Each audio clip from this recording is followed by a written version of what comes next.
अस्सलाम वालेकुम, मैं नुमान, आप देख रहे हैं आज टेक होस्ट एपिसोड नंबर 24। और हमारे इस एपिसोड की जो टाइमलाइन है ना वो थोड़ी सी इधर उधर निकल गई हुई है। खैर बात करें आज के पहले क्वेश्चन की, जो कि आ रहा है जवाद अहमद की तरफ से, Redmi Note 10 versus Realme Narzo 30 versus Redmi 10, please answer Numan भाई। तो भाई अगर तो आपको रेगुलरली गेमिंग करनी है ना, गेम आप खेलते हो रेगुलरली बेस के ऊपर, तो आप Realme Narzo 30 की तरफ जाइए। और अगर आप गेम इतनी ज़्यादा नहीं खेलते तो फिर आप Redmi Note 10 की तरफ जा सकते हो। ये वाले जो दो स्मार्टफोन्स है अपनी प्राइस के ऊपर मुझे लगता है कि सबसे बेस्ट हैं, तो ये वाले दो ऑप्शंस आप कंसिडर कर सकते हो। अगले क्वेश्चन की बात करें जो कि आ रहा है जहांजेब खान की तरफ से, भाई 58K में पोको F3a 256 मिल रहा है, लेना चाहिए? हाँ डेफिनेटली ले सकते हो। मतलब प्राइस टू अगर हम लोग स्पेसिफिकेशन रेशो देखते हैं तो काफ़ी एक अच्छी डील है, आप कंसिडर कर सकते हो। अगले क्वेश्चन की बात करें जो कि आ रहा है हादिराज की तरफ से, सर पबजी में GFX टूल यूज़ करने से ID बैन क्यों होती है जबकि उससे गेम सिर्फ परफॉर्मेंस बढ़ती है? कौन सा गेम को हैक करते हैं? तो यार बात बेसिकली ये है कि जो GFX टूल है ना, ये पबजी की जो कोर फाइल्स होती हैं उनके साथ कुछ छेड़ाछाड़ी करता है, मतलब कि उनको थोड़ा सा अल्टर करने की कोशिश करता है, जिसकी वजह से जो परफॉर्मेंस है वो बढ़ जाती है। और आपको पता है कि पबजी की जो फाइल्स है उनके साथ अगर आप छेड़ाछाड़ी करते हो तो ये वाली जो चीज़ है पबजी वालों को तो पसंद नहीं है ना कि उनकी चीज़ के साथ कोई पंगे ले, तो इसलिए वो क्या करते हैं कि इसको इलीगल करार देकर इसको बैन कर देते हैं। और अगर आप GFX टूल यूज़ करते हो तो मुझे लगता है कि आपकी जो आइडिया है वो भी बैन हो जाती है।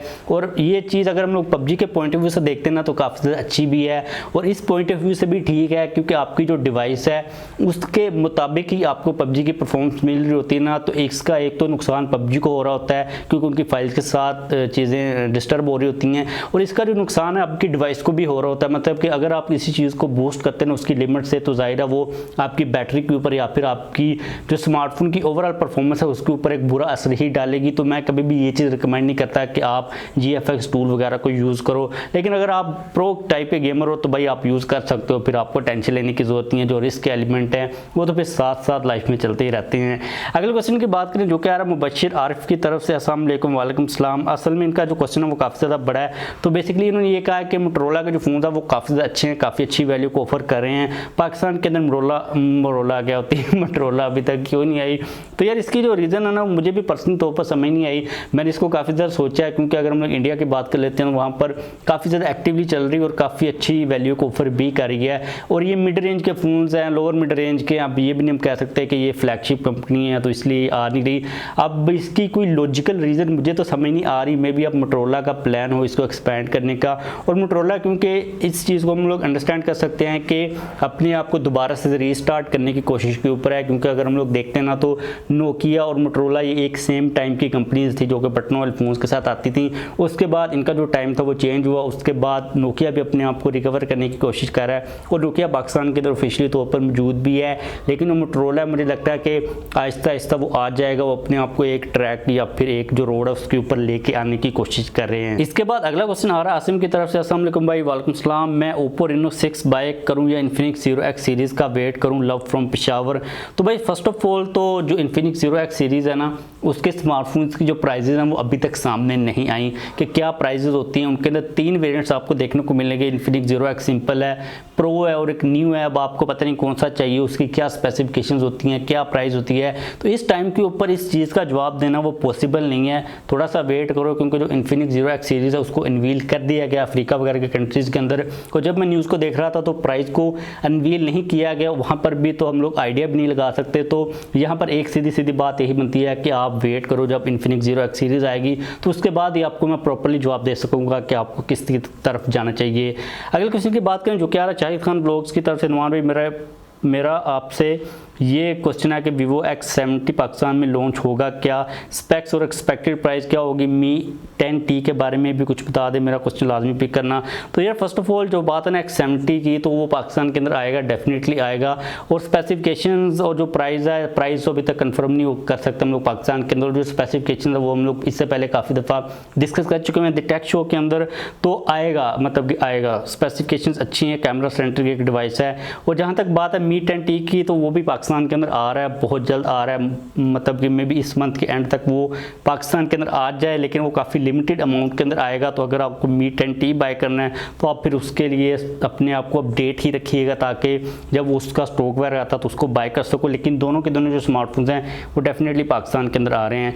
अगला क्वेश्चन पूछा एडटेक ने why Xiaomi assembly in Pakistan when, why नहीं है, व्हेन नहीं है। तो बेसिकली जो इसके बारे में अपडेट है ना, अभी तक किसी भी ऑफिशियल सोर्स के थ्रू तो सामने नहीं आई। जिस तरह सैमसंग वगैरह की आ गई हुई है कि उन लोगों ने लकी ग्रुप वगैरह के साथ मतलब पार्टनरशिप कर ली हुई है, लेकिन बिहाइंड द सीन यही रूमर्स निकल के आ रहे हैं कि Xiaomi जो अपने प्लांट है उसके ऊपर काम कर रहा है। और ये चीज़ काफ़ी ज़्यादा ऑब्वियस भी है कि भाई Xiaomi ही रह गया हो, उसके अलावा तो मुझे लगता नहीं कोई कंपनी रह गई, एप्पल रह गई हुई है या हुआवे रह गई हुई है। तो Xiaomi डेफिनेटली अपने प्लांट के ऊपर काम कर रहा है। जब भी कोई ऑफिशियली तौर पर अपडेट आएगी मैं आप लोगों के साथ डेफिनेटली शेयर करूँगा। और अभी जो प्राइसेस बढ़ रही है ना Xiaomi के फ़ोन्स की, उसकी वजह से जो सेल्स हैं वो काफ़ी ज़्यादा नीचे आ रही हैं और Xiaomi के पास कोई ऑप्शन बचा नहीं है, क्योंकि जो कंपटीशन का लेवल है वो Xiaomi की एग्रेसिवनेस से भी ऊपर निकल चुका हुआ है। और लोगों के माइंड के अंदर सेकंड थॉट्स आ रहे हैं कि अगर इस प्राइस के ऊपर Xiaomi की ये वाली डिवाइस बाय करनी है तो वहाँ पर वो जो और ब्रांड की डिवाइस है वो भी पड़ी हुई है। मतलब कि एक जो क्लियर डिफरेंस था ना प्राइसेस के दरमियान वो अब इतना ज़्यादा रहा नहीं है। तो Xiaomi डेफिनेटली अपने प्लांट को लेके आएगा और मुझे लगता है कि इस साल के ख़त्म होने से पहले आपको मेड इन पाकिस्तान Xiaomi के फ़ोन भी देखने को मिल सकते हैं।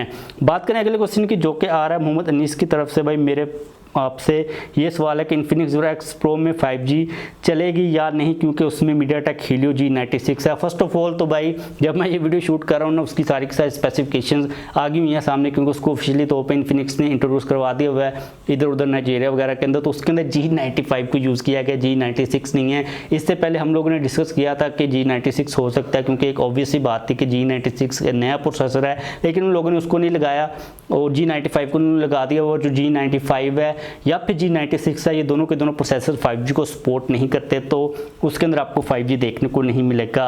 अगला क्वेश्चन पूछा सही तो ज़ोहर रहमान भाई, क्या मुझे सैमसंग की प्राइस इंक्रीज़ के बाद A72 की तरफ जाना चाहिए या फिर यूज़ में iPhone X ले लेना चाहिए? तो यार इस सवाल के ना काफ़ी ज़्यादा पॉइंट्स निकल सकते हैं, मतलब आप इसको किस तरह देखते हो। इसका अगर मैं सिंपलेस्ट आपको आंसर देता हूँ ना, तो अगर आपको एंड्रॉयड की तरफ जाना तो A72 को ले सकते हो, अगर आपको आईफोन की तरफ जाना तो आप फिर iPhone X को डेफिनेटली बाय कर सकते हो।